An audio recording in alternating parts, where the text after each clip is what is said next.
Hi friends. ఇది ప్రతి ఒక్కరు కూడా మన లైఫ్‌లో ఎప్పుడో ఒకసారి అనుభవించే ఉంటారు.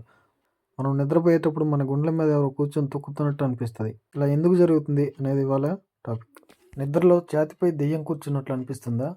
నోటి నుంచి మాట రావట్లేదా? ఈ సమస్యను ప్రతి ఒక్కరూ ఏదో సందర్భంలో ఎదుర్కొనే ఉంటారు. నిద్రలో ఒక్కోసారి మనకి భయంకరమైన కలలొస్తుంటాయి. అప్పుడు అకస్మాత్తుగా మీకు తెలివొచ్చినా ఎటూ కదలలేరు. ఏం చేయలేని పరిస్థితిలో కూరుకుపోతాం. చాలామందికి ఇలాంటి అనుభూతి కలిగే ఉంటుంది.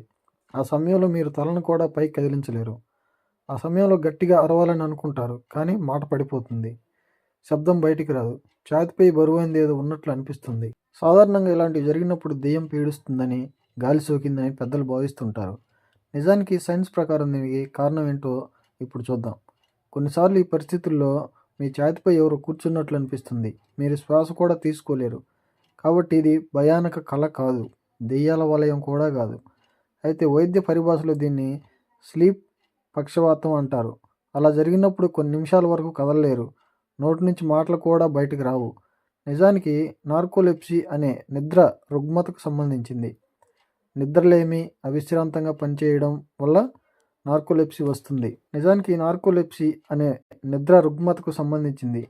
నిద్రలేమి, అవిశ్రాంతంగా పనిచేయడం వల్ల నార్కోలెప్సీ వస్తుంది. 100కి 90% మందికి నిద్రలోనే ఈ సమస్య వస్తుంది. ఇలా జరగకుండా ఉండాలంటే ఎప్పుడైనా మనకి ఇలా అనిపించినప్పుడు ముందు మనం పానిక్ అవ్వకుండా రిలాక్స్గా ఉండాలి.